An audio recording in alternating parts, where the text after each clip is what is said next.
This is At the Public Library, the video source for news and information about the San Francisco Public Library system.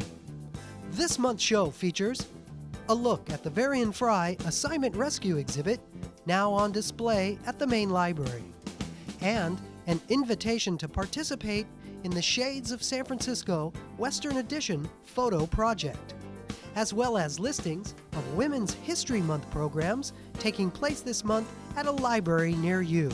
All this and more coming up on At the Public Library.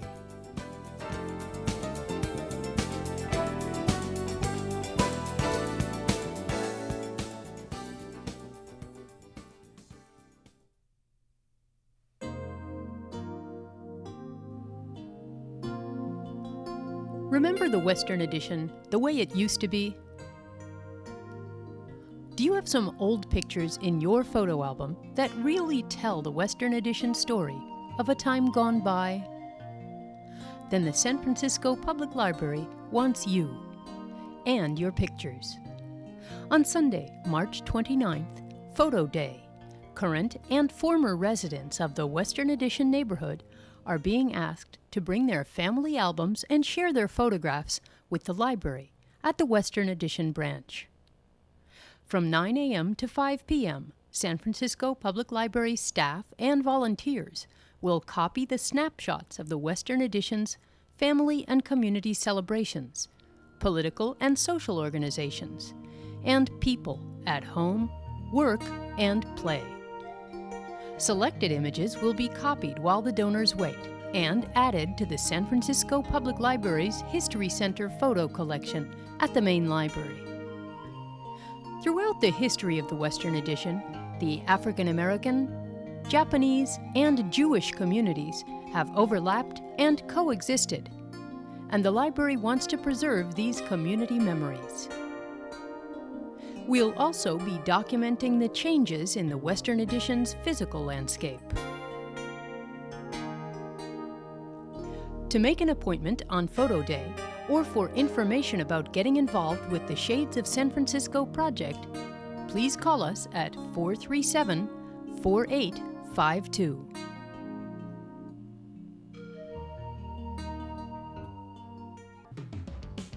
Now here's some news and notes of interest about the San Francisco Public Library system for March 1998. Last month, the newly renovated and expanded Chinatown Branch Library welcomed its 1 millionth visitor since reopening in June of 1996. 85-year-old Chinatown resident Mr. Chung Tuen Wan was the lucky 1 millionth patron to walk through the door, where he was greeted by Supervisor Mabel Tang, City Librarian Regina Manudri, and Rosalind Koo, chair of the Chinatown Branch Library fundraising campaign. Mr. Wan was presented with several gifts to mark the occasion, including a poster, a book bag, and a proclamation from the mayor and the Board of Supervisors. The mayor asked me to convey his personal congratulations to Mr. Wan as well. And the mayor also asked me to present a certificate of honor to Mr. Wang, that congratulating him as a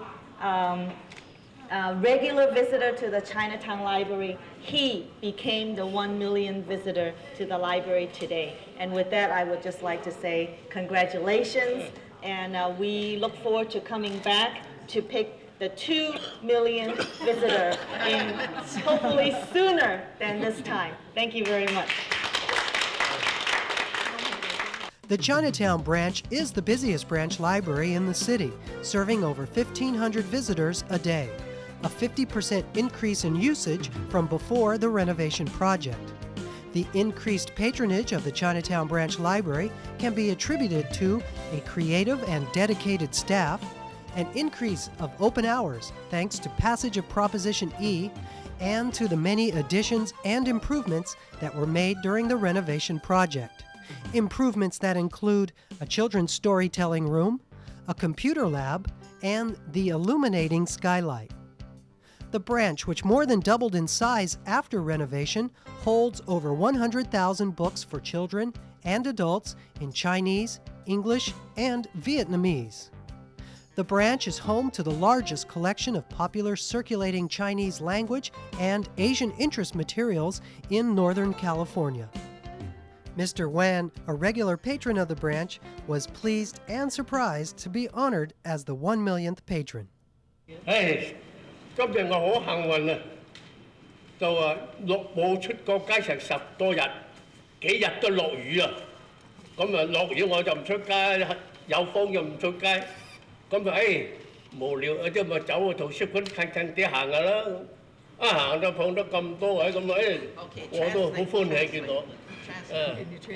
佢就不得親其親，不得己其己咯。I can't translate that. 老有所終，壯有所用啊！又有所長，君家不得廢疾者，皆有所養啊！ I like American here. 好啦，我睇唔多啦，多謝各位。He said he has not been out of his house for the last 10 days because of the rain. So today, the sun came out, he decided to come to the library. He feels tremendously lucky to be picked as the 1 millionth visitor, and Mr. Wen also recited a very beautiful Chinese poem that I cannot translate. I'm very sorry about that. Mr. Wan's poem reflected on the benefits of Chinatown's strong and vibrant community. The Chinatown community's strong support of the Chinatown Branch Library became evident during the renovation project. The furnishings and interior equipment were financed with $350,000 of private donations raised by the Friends of Chinatown Branch through the Library Foundation of San Francisco. Chinatown is a wonderful example of how fundraising can be done to renovate branch libraries. We are very excited about what happened here, and it's a wonderful example for the mission, which is our next branch library.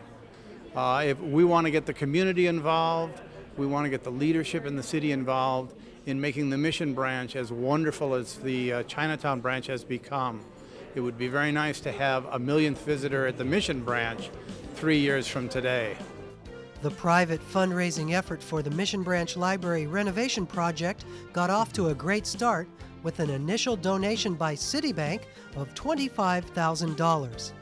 Since the city's library improvement bond funds may only be used for construction and structural improvement, private funds are being sought by the San Francisco Library Foundation to enhance and replace the furnishings and equipment of the Mission Branch Library. The Mission Branch renovation project is currently in full swing as seismic strengthening work continues on the building, which was built of unreinforced masonry in 1915.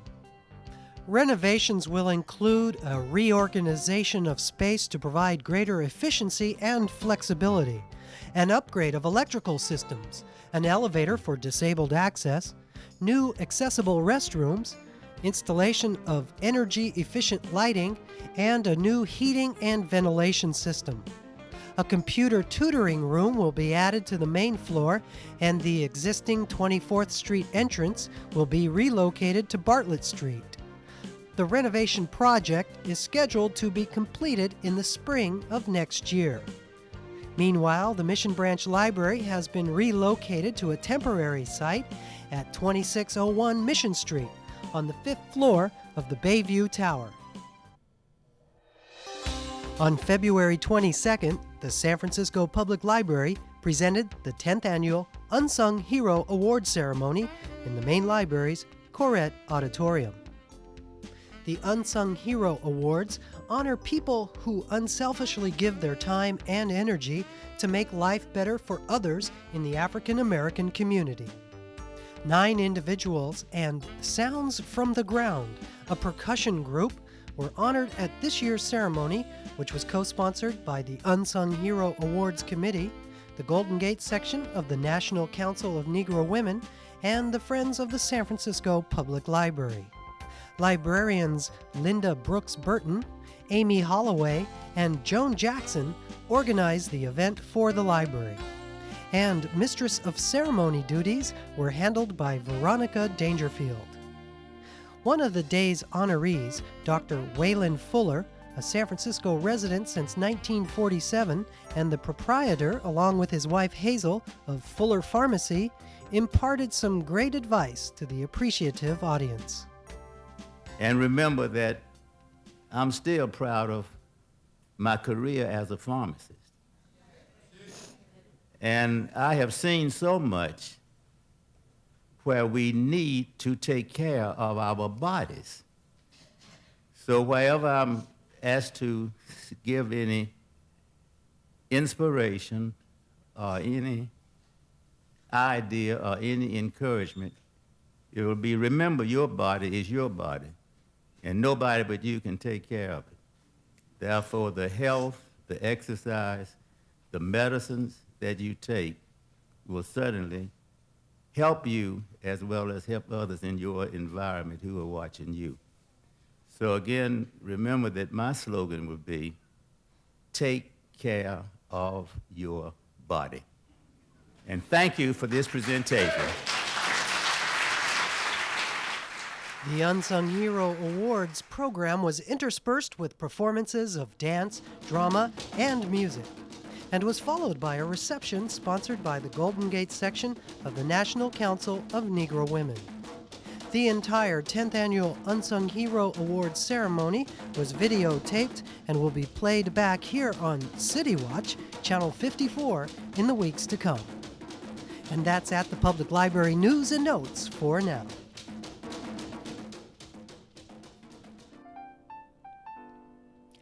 (1998) marks the 150th anniversary of a movement by women to achieve full civil rights in this country. The library celebrates Women's History Month with a host of programs throughout the month for adults and children. On Tuesday, March 10th, the Presidio Branch presents an encore performance of The Yellow Wallpaper, the feminist Gothic thriller written by Charlotte Perkins Gilman and performed by Carol Landis. Stop by the Presidio Branch for an evening of drama and music on Tuesday, March 10th at 7:30 p.m. Honor women's voices during Women's History Month. Hedgebrook, a retreat for women writers located on Whidbey Island, and the San Francisco Public Library present an evening of readings by 4 Hedgebrook authors: Anne Anlin Cheng, China Galland, Anita Jones, and Elba Rosario Sanchez invite you to join them on March 11th from 6 to 7:30 p.m. in the main library's Corrette Auditorium.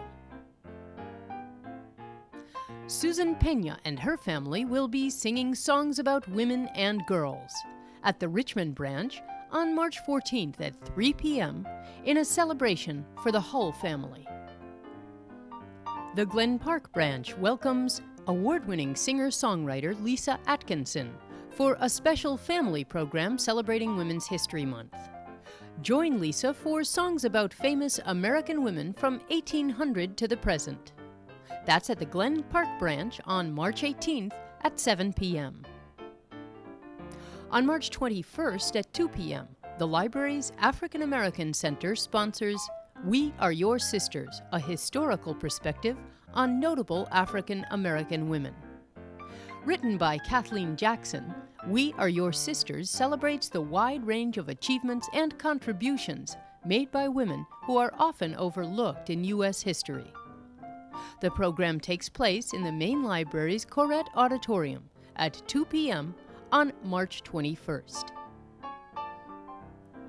The Ingleside Branch presents Wilma B. Consul in a performance of the Filipina American Experience in celebration of Women's History Month and the centennial of Philippine independence on March 25th at 7 p.m.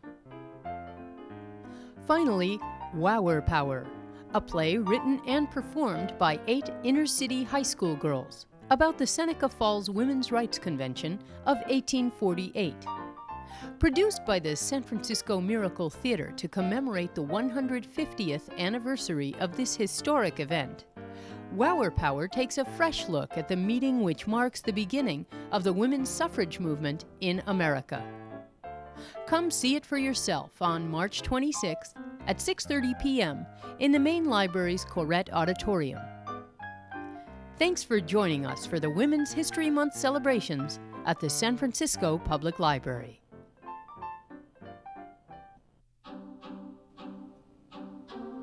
It's tax time again, so grab a pencil.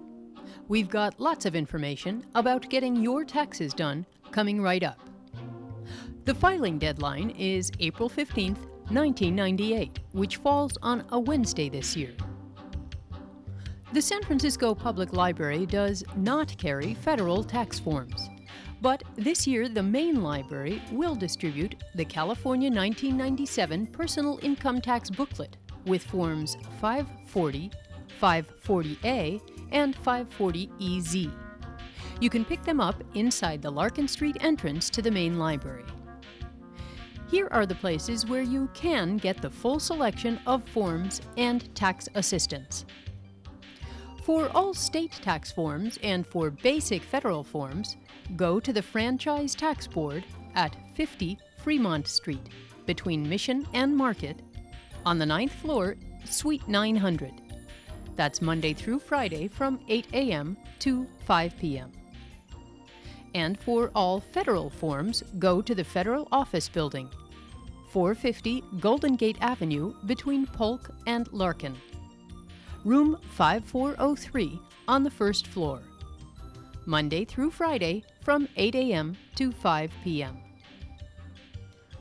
For phone information from the state, you can call 1-800-852-5711 for information and assistance, or 1-800-338-0505 for state tax forms.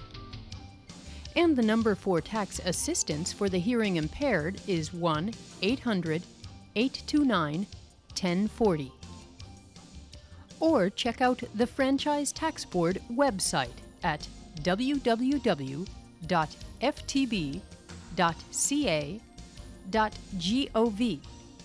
or www.taxsites.com for forms over the internet.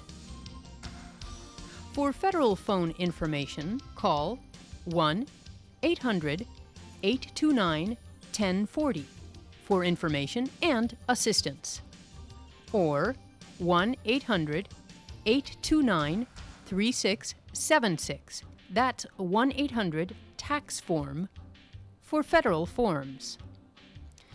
And for the hearing impaired, call 1-800-829-4059. In addition, you can receive federal forms by fax by calling 1-703-368-9694.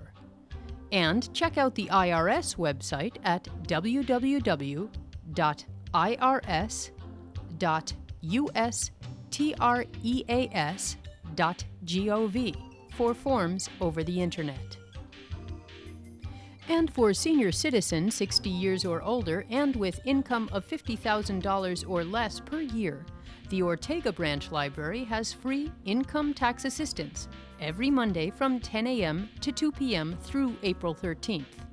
This program is sponsored by the American Association of Retired Persons.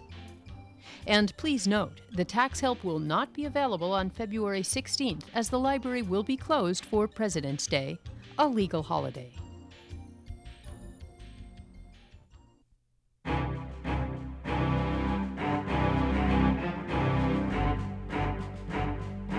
The exhibit Varian Fry Assignment Rescue, 1940 to 41, tells the story of Varian Fry, a young editor from New York who traveled to France in 1940 as the representative of the Emergency Rescue Committee, a private American relief organization.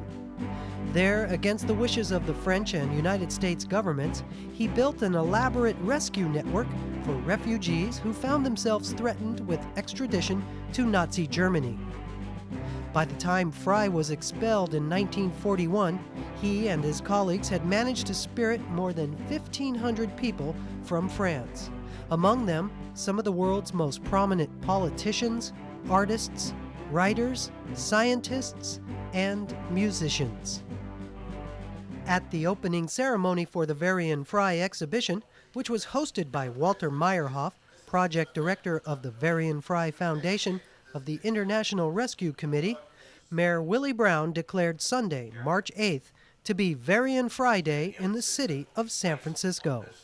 Mr. Meyerhof, a retired professor of physics at Stanford University, is a former refugee who was rescued through the efforts of Varian Fry and his associates. Well, that was in 1940, actually. I first heard about Varian Fry. My parents, you may recall that France was at war with Germany starting September 1939. And in June 1940, France fell to the German forces. And my parents had to flee Paris, and they, through a circuitous way, ended up in Marseille. And my fate was that I was interned in a French camp, first in September 1939, and then once again shortly before France fell in May 1940. And when my parents ended up in Marseille, they heard about Varian Fry. In fact, in a diary my mother kept from 1940, it mentions Fry, 18 Rue Garibaldi. Somebody must have written that address in for her, and so they contacted Fry at that time, and he was very, very helpful in giving them hints. They wanted to cross into Spain to get out of France, and Fry essentially told them how to proceed. He thought that a customs man would take us across. And my story, on the other hand, was that I was in this camp, and Fry helped my parents find a forger who essentially forged a document saying I was dismissed from this camp. And I have this forged document here, of course not easy to see it at this distance, but this document essentially allowed me to escape from the camp and join my parents in Marseille. And that's, of course, when I first heard about Varian Fry. By the way, at that time, just to put things into scale, I was a young kid of 18. I wasn't an old man like I'm now. In particular, I met Fry later on after my parents had left. They had to come to the United States, actually, and arrange a visa for me.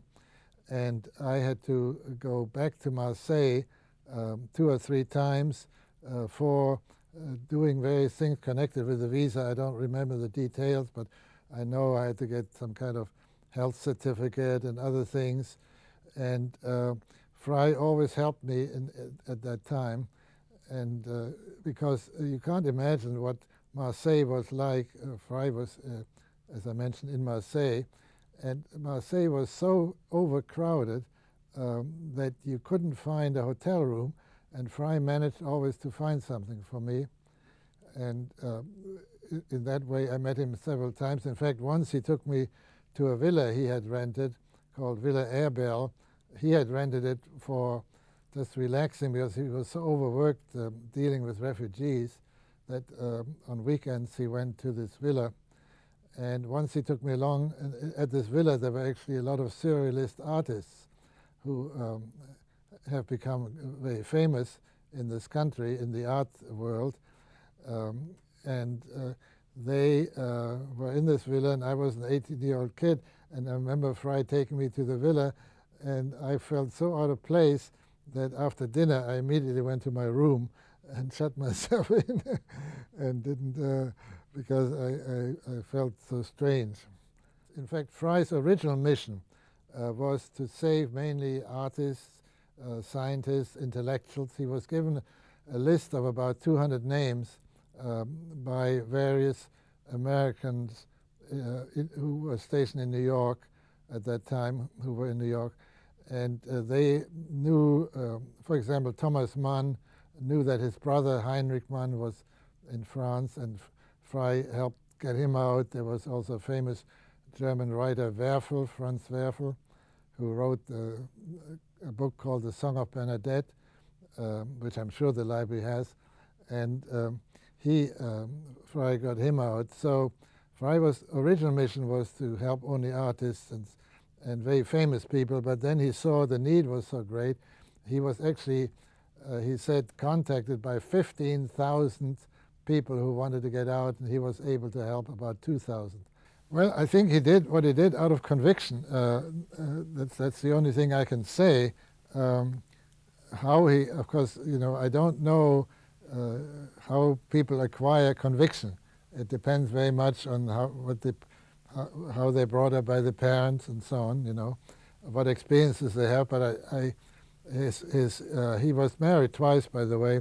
His first wife died of cancer in 1942, I believe, and he then remarried in 1948. His second wife is still alive, and she tells stories about Fry, and how already as a young man he somehow knew what was right and what he thought was right.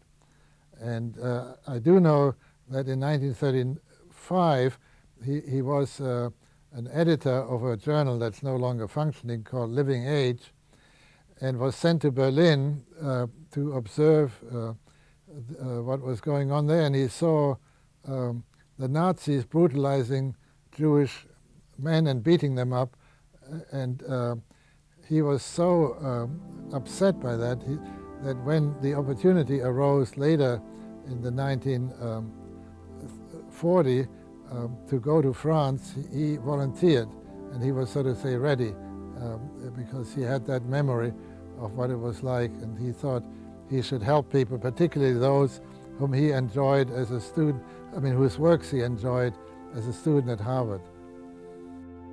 In 1945, Fry published a book entitled Surrender on Demand, and later became a teacher. Reprimanded by the United States government of the time for his actions, Fry was put under FBI surveillance.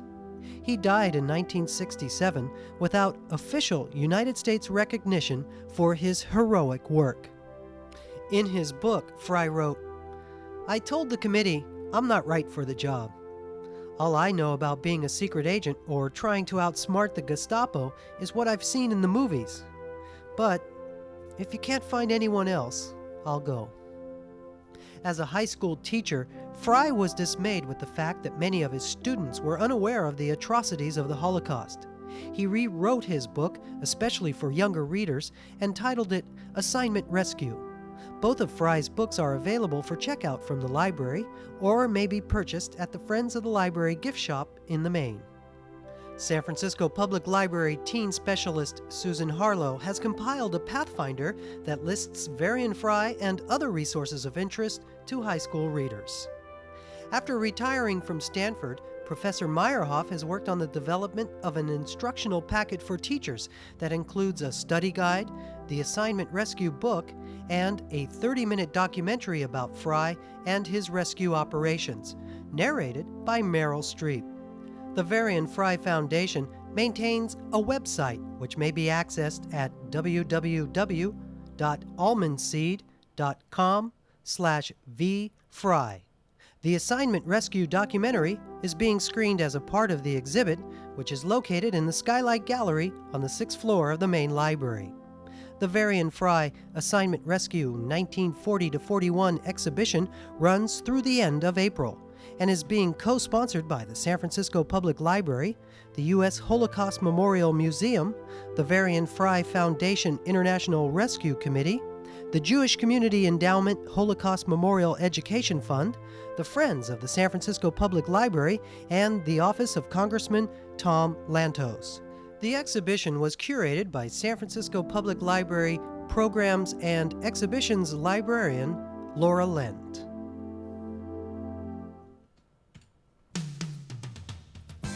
Thanks for watching At the Public Library here on CityWatch Cable Channel 54. You can catch At the Public Library Monday mornings from 9:30 to 10:30 a.m. and from 12:30 to 1:30 p.m. Friday evenings from 8 to 9 p.m. and Saturdays from 12 noon to 1 p.m. See you next time.